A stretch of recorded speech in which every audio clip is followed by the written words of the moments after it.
नमस्कार, स्वागत है आप सभी का एनएफ न्यूज पर। मैं हूं आपके साथ रोहित। न्यू पंबन ब्रिज, इसकी चर्चा इस वक्त पूरे देश में हो रही है। प्रधानमंत्री नरेंद्र मोदी ने जो हाईटेक ब्रिज देश को समर्पित किया, उसके बारे में अब सब जानना चाह रहे हैं। तो वरिष्ठ पत्रकार पंकज प्रसून मेरे साथ हैं, उनके साथ चर्चा करेंगे। इस हाईटेक ब्रिज के बारे में जानेंगे, इसकी क्या क्या खासियत है इसके बारे में जानेंगे, और इससे क्या बदल रहा है और कितनी खास है ये, कितना खास है ये ब्रिज, इन सब पर चर्चा करेंगे। बहुत बहुत स्वागत है पंकज जी आपका। तो मेरा वही पहला सवाल कि पीएम मोदी ने जिस तरीके से हरी झंडी दिखाई और फिर जो तस्वीरें आई वो भव्य और दिव्य थी, कितना खास है ये पंबन ब्रिज? दो लिहाज से खास है। एक तो इंजीनियरिंग मार्वल है, उसकी विशेषताएं मैं बताऊंगा कि इस ब्रिज की खासियत क्या है। दूसरी बात है इसका इतिहास, क्यों बनाया, आज से 60 साल पहले ऐसा क्या हुआ था जिसके बाद से पूरा रेल लाइन वो बंद करना पड़ा। आखिर वो 200 लोगों की कहानी क्या है, वो सब कुछ बताएंगे। लेकिन सबसे पहले पंबन ब्रिज के बारे में बता दूं जी। ये भारत का पहला वर्टिकल सी लिफ्ट ब्रिज है। इसका मतलब ये होता है कि ऐसे तो ब्रिज बना हुआ है, उस पर रेलवे वगैरह सब जाएगा, लेकिन नीचे से जैसे ही जहाज पार होने लगेगा, ब्रिज अपने आप ऊंचा उठ जाएगा और खुल जाएगा वो, ताकि जहाज का ऊपरी हिस्सा किससे टकराया नहीं। मतलब कि सी नेविगेशन भी, बड़े से बड़ा जहाज भी आराम से पार कर जाएगा, और जहाज पार कर गया तो वापस ब्रिज जुड़ जाएगा। भारत का ये पहला है इस तरह, अपने तरह का जी। ये कुल लंबाई 2.08 किलोमीटर है इसकी, और नॉर्मल जो रहेगा ब्रिज, जब जहाज आएंगे तो 17 मीटर तक ऊपर उठ सकता है ये। सोचिए, पूरा का पूरा ब्रिज उठ जा रहा है और रास्ता दे रहा है पूरे जहाज को। वो नजारा कैसा होगा। लेकिन जो दिख रहा है वो तो भव्य नजारा है पंकज जी, और शायद जब आने वाली तस्वीरें आएंगी इस तरीके की, वो भी देखने लायक होंगी। लेकिन इसके निर्माण से लेकर पूरा यहां तक पहुंचने में कितनी कठिनाइयां रही होंगी। आसान नहीं होता है ऐसे पुल का निर्माण कर पाना। सबसे पहले था पर्यावरण को लेकर। आपको याद होगा कि इससे पहले की सरकारें जो थी वो राम सेतु को तोड़ने की कोशिश कर रही थी कि जहाजों के आवागमन में दिक्कत होता है, चूंकि वो छिछला है वहां पे, और वहां हम क्या करेंगे कि राम सेतु तोड़ देंगे ताकि जहाज आ जा सके। अब देखिए, राम सेतु ज्यों का त्यों है। उससे पहले रामेश्वरम द्वीप को भारत के मुख्य मार्ग से जो जोड़ता है, बीच में जो गैप है वहां पे ये पुल बना दिया। मतलब जहाजों का आवागमन भी हो गया और धरोहर भी सुरक्षित रहा। मुश्किलें ये थी कि सबसे पहले पर्यावरणविद कुछ आए थे, उन्होंने कहा था कि ये हो जाएगा वो हो जाएगा। पता चला कि कोरल है तो समुद्र में ये है, जहाज आएंगे, ये सब तो चलता रहता है। सबसे बड़ी बात है ना कि रिकॉर्ड समय में पूरा होना। ये जो टारगेट से पहले पूरा हुआ है ये, और इसके पीछे कहानी है, मैं आपको बताऊंगा, बहुत इंटरेस्टिंग है वो कहानी, दर्शकों को सुननी चाहिए। जी बिल्कुल बिल्कुल पंकज जी बताइए। ये आज से 60 साल पहले की कहानी है। अंग्रेजों ने एक ब्रिज बनाया था, और सामने जो रेलवे स्टेशन था उसका नाम पंबन स्टेशन था, और इधर था रामेश्वरम। हुआ यह था कि 15 दिसंबर 1964 का दिन था। मौसम विभाग ने अंडमान में बन रहे एक भयंकर चक्रवात की चेतावनी दी थी। ट्रेन नंबर थी 653। वो ट्रेन निकलती है धनुषकोटी की तरफ, और वो बढ़ती है, और वो जो ट्रेन है वो चक्रवात में फंस जाती है, और 200 के 200 पैसेंजर समा जाते हैं समंदर में। और उस तूफान 21, मैंने बताया 15 दिसंबर, ये पता चला कहानी शेष भारत के लोगों को 21 दिसंबर को। हुआ क्या उस ट्रेन के साथ, ये निकल सामने आई जी। 15 दिसंबर को यह घटना हुई थी, 21 से 22 दिसंबर को यह कहानी सामने आ गई। 100 यात्री और 5 रेलवे कर्मचारी की मौत की पुष्टि सरकार ने की थी, और बाकी की लाश आज तक नहीं मिली।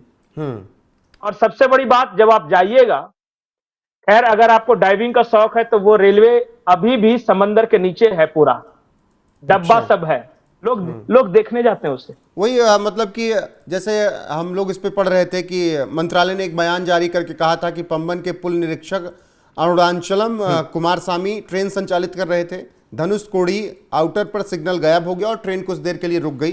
ड्राइवर ने जोखिम उठाने का फैसला किया क्योंकि कोई और चारा था नहीं, सीटी बजाई, और तभी समुद्र से 20 फीट ऊंची लहर उठी और ट्रेन उसी में जाकर समा गई। रिपोर्ट्स में संख्या अलग अलग, शुरुआत में अलग रही, फिर अलग रही। हाँ। लेकिन आशंका 200 के आसपास की रही, क्योंकि उस रात कई यात्रियों ने बिना टिकट भी यात्रा की थी।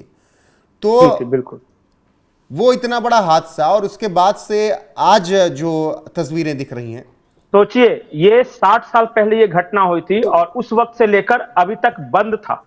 और तब अब जब मोदी की सरकार आई तो कहा कि दोबारा चालू करेंगे उसे। तो वही समझने का दर्शक कोशिश कर रहे हैं कि इतने सालों में क्यों नहीं सोचा गया पहली बार। दूसरी बात, अगर अब की जो ये ब्रिज बना, अब क्या ये मान लिया जाए कि ऐसी अनहोनी नहीं घटेगी? सुरक्षा व्यवस्था है? नहीं, इस बार देखिए टेक्नोलॉजी जैसे जैसे बढ़ता है ना, इस बार इसे मैंने कहा ना कि बहुत हाईटेक टेक्नोलॉजी से इसे बनाया गया है। सोचिए कि ये समंदर से 17 मीटर, जैसे जो पुल है, और अगर नीचे से जहाज जा रहा है तो 17 मीटर ऊपर पुल उठ जाएगी, तो 20 मीटर लहर है तो वो उससे तो बच जाएगी। समझ रहे हैं इस चीज को? जी। इसमें एक चीज और कैलकुलेट किया गया है कि आज तक उस समंदर में मैक्सिमम लहरें कितनी ऊपर उठी है, और उसके ऊपर यह पुल बनाया गया है कि कम से कम मैक्सिमम जो लहर उठे तो पुल के नीचे ही रह जाए। इस तरह का इसमें इंतजाम किया गया है जी। 550 करोड़ खर्च हुए हैं पूरे पुल को बनाने में। एक आंकड़ा 700 करोड़ का मतलब कि नहीं, वो सारा आगे भी रोड है, कनेक्टिंग रोड है, और भी कोई प्रोजेक्ट्स हैं उसमें, सारा कुछ मिला के वो 700 करोड़ का, सिर्फ पुल का खर्च 550 करोड़ का है। और सोचिए, और सबसे बड़ी बात पता है, कम्युनिकेशन। हमारा सबसे अंतिम पॉइंट जो है भारत का, वो धनुषकोटी है। वहां से श्रीलंका की दूरी मात्र 48 किलोमीटर है। अगर बाय रोड आप कहें तो समझिए कि कितना, 48 किलोमीटर जाने में कितना लगता है? 1 घंटे। बहुत ज्यादा, बहुत आराम से आप चल रहे हैं। भारत के आखिरी बिंदु और श्रीलंका का जो लैंड, दोनों का मात्र 48 किलोमीटर दूर रह गया। कोई आश्चर्य नहीं कि भविष्य में कोई ऐसी व्यवस्था हो जाए कि भारत से श्रीलंका तक समुद्र पे पुल बना दिया जाए, नीचे राम सेतु और ऊपर मोदी से बन जाए। कुछ भी हो सकता है। वही मैं कह रहा हूं कि ये पुल केवल भारत के ही नहीं, श्रीलंका और भारत के रिश्तों के लिहाज से भी बहुत कारगर साबित होगा। और सबसे बड़ी बात है कि श्रीलंका में उस तरफ रहने वाले भी तमिल भाषी, इस तरफ भी रहने वाले भी तमिल भाषी। तो एक सांस्कृतिक एकता के लिहाज से अभी जब मोदी जी गए तो strategic partnership, joint army exercise, बताइए भारत अपने कितने पड़ोसी देशों के साथ ये करता है? बिल्कुल। Strategic partnership, joint army exercise. Bharat इतना बड़ा सोलर पावर प्लांट का प्रोजेक्ट लगा रहा है श्रीलंका में। ये पता चलता है कि कैसे कल्चरली हम यूनिफाइड हो रहे हैं। लेकिन पंकज जी, यहाँ पर ये भी और तो एक भारत की मजबूरी भी तो है कि श्रीलंका में वो अपना इंटरफेरेंस थोड़ा ज्यादा बढ़ाए, उनके साथ दोस्ती ज्यादा बढ़ाए। उसका कारण श्रीलंका को बहुत ज्यादा जरूरत है, लेकिन हमें भी है। उसका कारण मुझे जो जहां तक समझ में आता है कि पाकिस्तान बैठा ही है दुनिया से पैसा लेकर आपके पीठ में छुरा घोंपने के लिए। चाइना से क्या संबंध है वो दिख ही रहा है। नेपाल को धीरे धीरे इन्वॉल्वमेंट पिछली सरकारों में चाइना और अमेरिका का रहा, अस्थिर करने का प्रयास किया। बांग्लादेश का हाल आप देख ही रहे हैं। तो भारत के आसपास जो देश हैं वो तो दुश्मन हैं ही। तो ऐसे में श्रीलंका ही एक ऑप्शन बचता है कि उसको तो आप कम से कम अपनी तरफ रखें। नहीं, मैं दुश्मन नहीं मानता। वहां क्या होता है पता है कि दुनिया जो है ना वो शतरंज की बिसात है। वहां कुछ अच्छा नहीं होता, शह और मात का खेल होता है सिर्फ। अगर आप कमजोर हैं तो सामने वाला आप पे हावी हो जाएगा, और अगर आप शतरंज के माहिर खिलाड़ी हैं तो आप दूसरे को मात दे रहे हैं। हुआ क्या था भारत के साथ, समस्या ये थी कि एक एक करके भारत के जो पड़ोसी थे उनमें विदेशी इंटरफेरेंस, मतलब चाइनीज इंटरफेरेंस बढ़ रहा था। मैं पाकिस्तान को इंपॉर्टेंट नहीं मानता और न उसकी हैसियत है कि भारत को कुछ कर सके, तो चाइनीज इंटरफेरेंस बढ़ रहा था। जब भारत में मजबूत सरकार आई तो दोबारा रिगेन करने लगा भारत उन देशों में जी। आप देखिएगा, म्यांमार में हमारी स्थिति अच्छी हो रही है धीरे धीरे, श्रीलंका में अच्छी हो रही है। मालदीव जो कि 1.5 साल पहले तक इतना उछल रहा था, अभी वहां के राष्ट्रपति मुंह में दही जमा के बैठे, कुछ नहीं, एक शब्द नहीं बोल रहे। उन्हें रियलाइज हो गया कि भारत क्या है। तो इसलिए आज से देखिए, अपने जो साउथ को हमने मैनेज करके रखा है। पाकिस्तान वो बाय बर्थ प्रॉब्लम है हमारे लिए, तो ये सब चल रहा है। देखिए स्ट्रेटेजिकली, इंजीनियरिंग मार्वल के लिहाज से, कहानी के लिहाज से अब लोग जाएंगे आएंगे। और एक बात जान जाइए, जो सबसे महत्वपूर्ण बात है, श्रीलंका को उस राज्य से जोड़ रहा है जिस राज्य में अलगाववाद की भावना भड़काने की कोशिश की जा रही थी। ये आपकी आवाज चली। एक लंबे वक्त तक अलगाववाद की वो भावना भड़काई गई और जिसके बाद देश ने तमाम बिल्कुल, जख्मी भाषा के नाम देखे पे, हैं। बिल्कुल भाषा के नाम पे, द्रविडियन संस्कृति के नाम पे, और मतलब वी आर नॉट इंडियंस यहां तक कहते थे। तो इस तरह की बात जिस राज्य में हो, उस राज्य को कैसे मेन स्ट्रीम से जोड़ा जाता है, बिना कुछ बोले, बिना कुछ कहे। जाके इसी पुल के उद्घाटन के दिन नरेंद्र मोदी ये कहते हैं कि डॉक्टरी की पढ़ाई तमिल में होनी चाहिए। बिल्कुल, भाषा विवाद पे उन्होंने बाकायदा बयान भी दिया। उन्होंने कहा कि उन्होंने बिना किसी का नाम लिए कहा कि तमिलनाडु के जो लीडर जाते हैं उनका मैं सिग्नेचर देखता हूं, इंग्लिश में अच्छा नहीं लगता, तमिल में सिग्नेचर करते तो ज्यादा अच्छा लगता। अब बताइए किस मुंह से वो कहेंगे कि मोदी जी तमिल के खिलाफ हैं? तो बहुत कुछ चल रहा है। देखिए एक तरीका होता है और मोदी जी का तरीका कुछ अलग है करने का। श्रीलंका के साथ, तमिलनाडु की राजनीति के लिहाज से। और सोचिए जरा कि वो आदमी प्रधानमंत्री है और वो ट्वीट किस वक्त कर रहा है कि जिस वक्त मैं राम सेतु से गुजर रहा हूं ऊपर, उसी वक्त अयोध्या में सूर्य की किरणें प्रभु श्री राम लला का मस्तक पे अभिषेक कर रही हैं।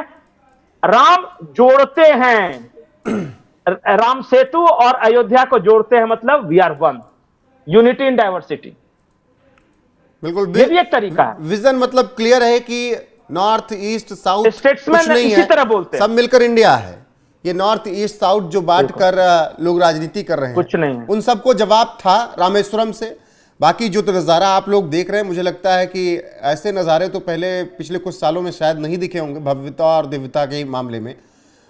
इस तरीके से बेट द्वारका में भी बनाया गया एक पुल जो समुद्र अरब सागर में बना। जब हम लोग गए थे गुजरात विधानसभा चुनाव कवर करने, तो बेट द्वारका गए थे, तब काम नहीं, हर जगह। तो वही मैं कह रहा हूं पुल के मामले में मैं बताता हूं, ये जम्मू कश्मीर में जी चिनाब नदी पे सबसे ऊंचा पुल, सबसे ऊंचा पुल। नॉर्थ ईस्ट में ब्रह्मपुत्रा नदी पे सबसे लंबा पुल, दक्षिण में बिल्कुल खुलने वाला पुल, सी लिफ्ट ब्रिज। वेट मतलब कि देखिए क्या कर रहे हैं, उत्तर दक्षिण पूर्व पश्चिम में क्या इंफ्रास्ट्रक्चर में काम हो रहा है, इसे समझिए।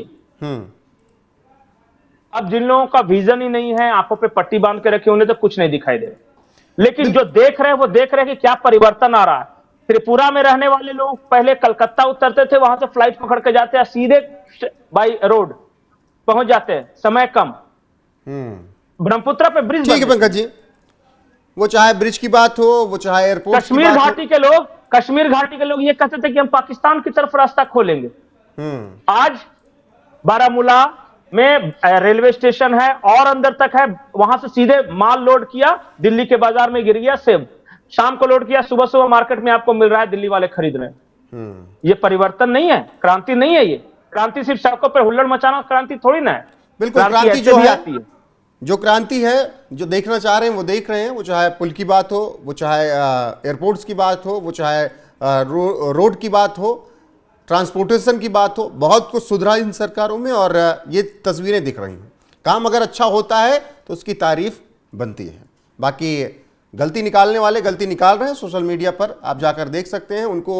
वो वही उसी तरीके से बात है कि मक्खी को कितना भी अच्छा दे दिया जाए, वो जख्म पर ही जाकर बैठेगी। तो ऐसे तमाम लोग सोशल मीडिया पर भी हैं जो यहाँ पर भी कमियां निकाल रहे हैं। लेकिन तमिलनाडु, श्रीलंका और को जोड़ने के लिए भी बहुत काम आएगा ये पुल।